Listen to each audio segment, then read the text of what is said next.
Many of you have probably heard this before, that lately something feels off, and not in a way that you can clearly point to or explain, but just enough to notice. Places feel different. People feel different. Even the internet doesn't feel the same anymore, right?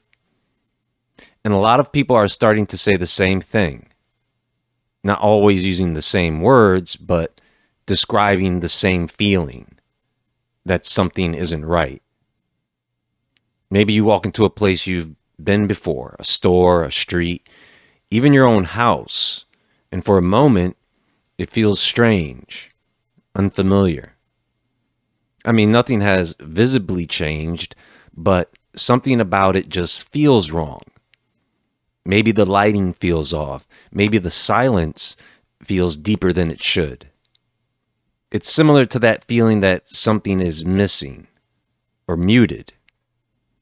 The feeling usually doesn't last long, so you ignore it and move on.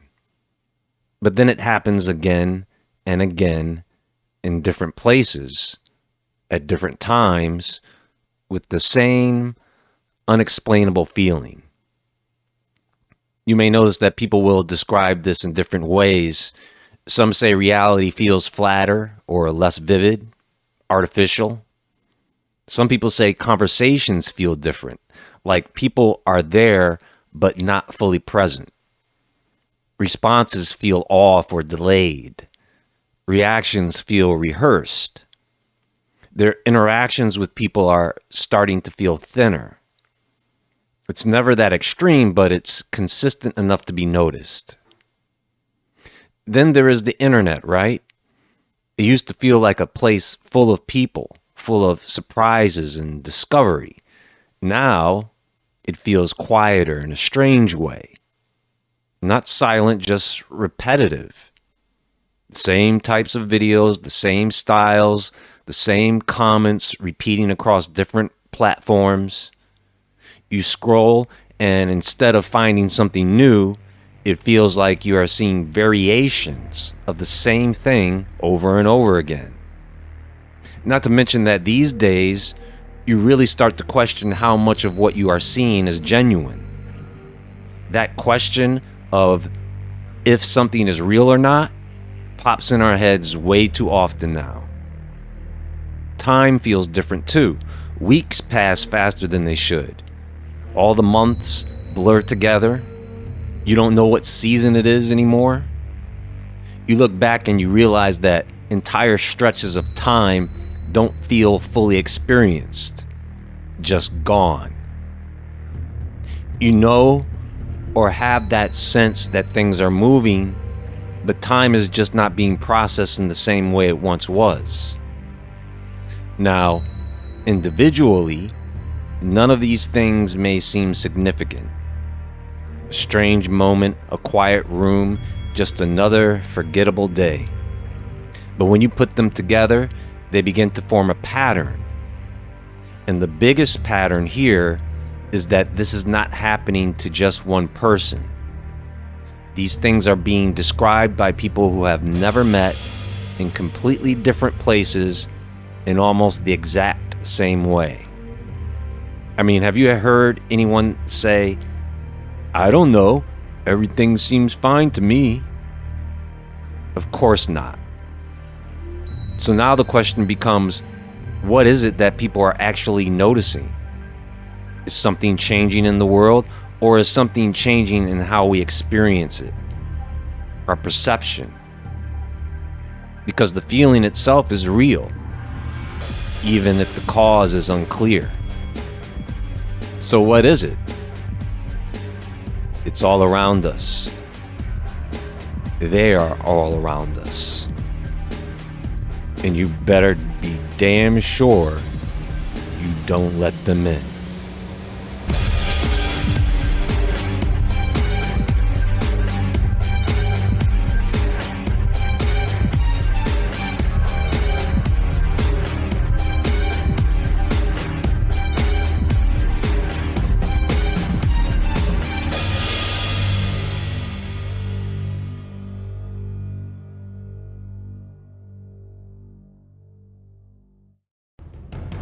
So, Scripture offers an interesting perspective on this by describing the condition of the world and the human mind in a way that probably feels familiar, stating that eternity has been placed in the human heart.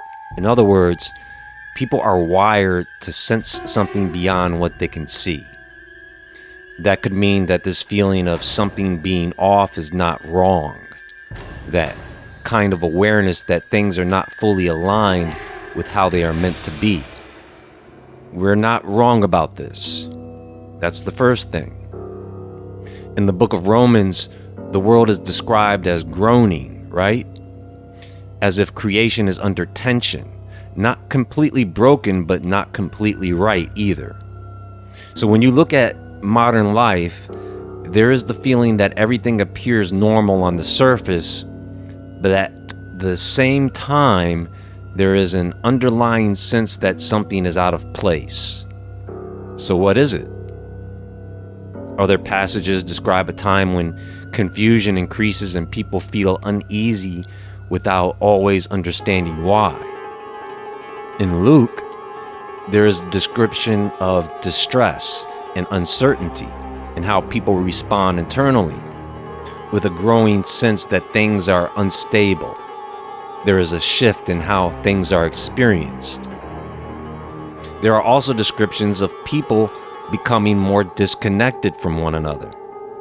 In Timothy, it speaks of a change in behavior, where relationships become more self-centered and less genuine.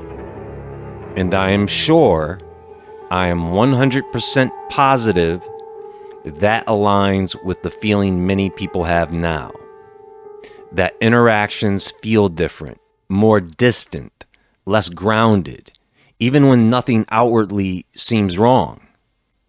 When you go and watch other videos on this subject, this is what people are going to bring up. People are becoming lovers of themselves more than ever. Some passages go even further than that, talking about perception becoming unclear, that people will struggle to recognize truth as easily as they once did. Not just about belief, but about how reality is interpreted and how things are understood. It is becoming increasingly difficult to try and explain to people the truth. They are stuck in their own understanding and they will not budge an inch. It has gotten so bad, you give up and you just let people believe whatever they want to believe.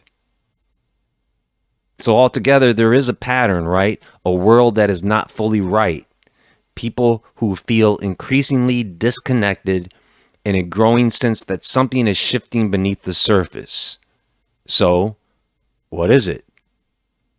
I'll tell you what it is. For we wrestle not against flesh and blood, but against principalities, against powers, against the rulers of the darkness of this world, against spiritual wickedness in high places. Chaos, folks. Chaos is returning. Now, folks, as these experiences start to stack up, the feeling of something being off begins to shift from isolated moments into something more consistent, almost like a background atmosphere. It's not always fear, and it's not always anxiety, but it is a kind of quiet uncertainty that seems harder to ignore the longer you sit with it. A time of distress among nations, where people experience fear and uncertainty on a large scale, to the point where men's hearts failing them for fear.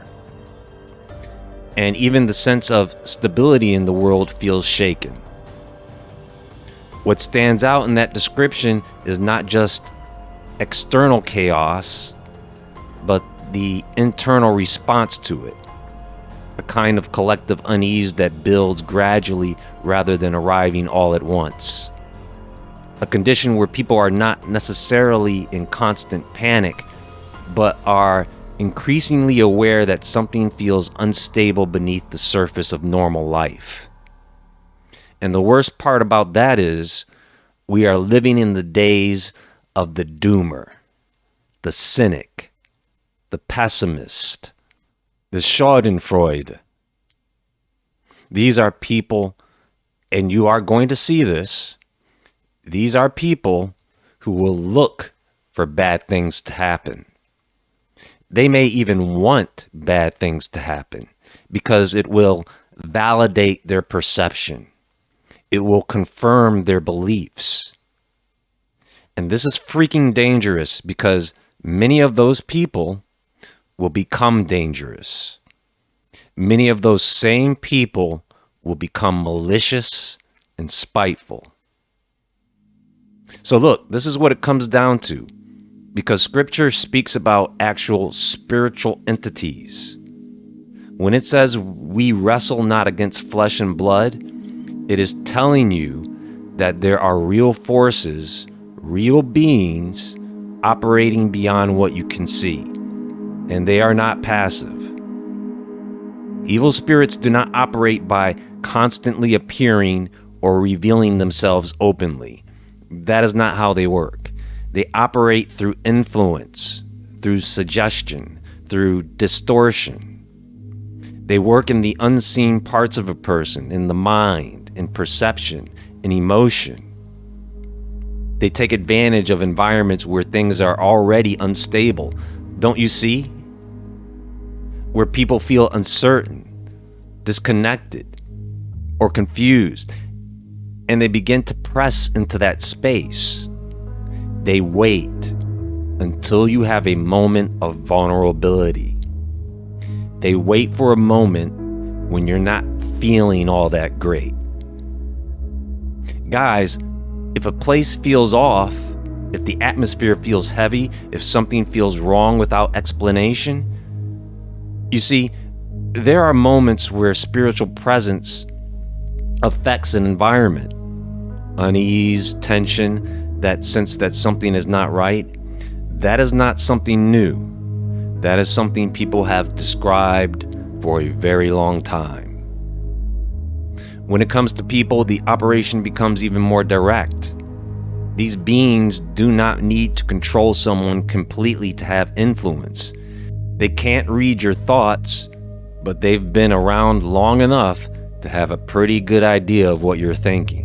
Then what it all comes down to is just planting ideas, reinforcing negativity, feeding anger, feeding fear, feeding division.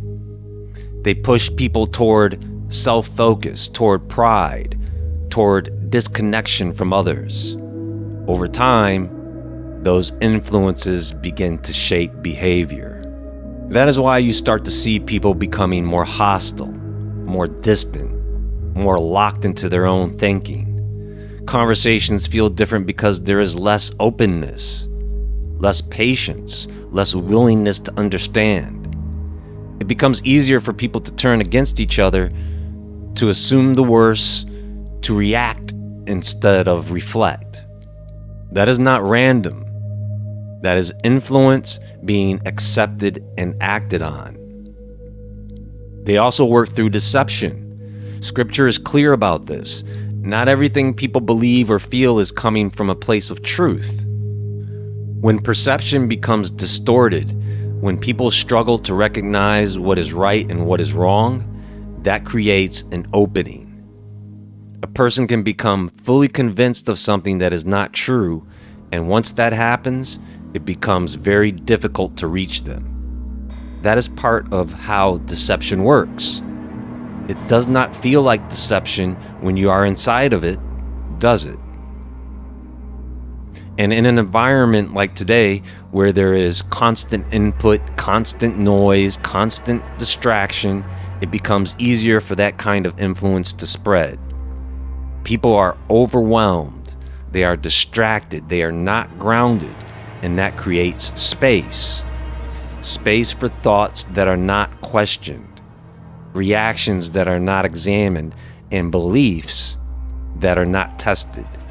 Demons do not need to create chaos from nothing. They take what is already there and push it further. If there is confusion, they increase it. If there is fear, they deepen it. If there is division, they widen it. And if there is a sense that something is off, they can use that feeling to pull people further away from clarity and further into uncertainty. So when you look at everything together, the atmosphere, the behavior, the confusion, the disconnection, it begins to align with what Scripture describes, right? A world where spiritual forces are actively working, influencing, and shaping what people experience in ways that are not always immediately visible. And that is why the world feels the way it does. Because some of what is happening is not just physical, and it's not just psychological. There is a spiritual layer to it. And whether people recognize it or not, it affects how they think, it affects how they feel, it affects how they move through the world. And it affects how darkness moves against us. Anyway, that's going to be all for now, and there is more to come. Be sure to click the thumbs up button and like this video. Share this video with those who you think need the message. Also, let me know what you all think in the comments below. Everyone have a blessed day, and until next time, stay awake, stay aware, stay safe, and I'll talk to you all soon.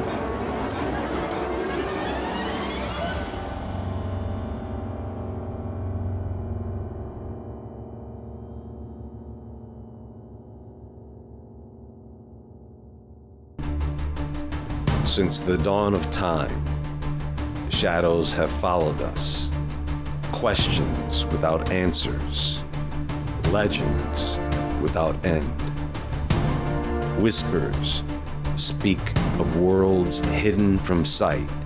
Truths buried in myth, carved in stone, and locked away in secret text and hidden vaults. Across every culture, every age, fragments remain. Clues to something vast, something forbidden, something waiting. This is Legends Mystery Masterclass. Here, we walk beyond the veil of ordinary understanding into ancient enigmas, forgotten corridors, and the secrets humanity was never meant to uncover. Prepare yourself. The mystery begins now.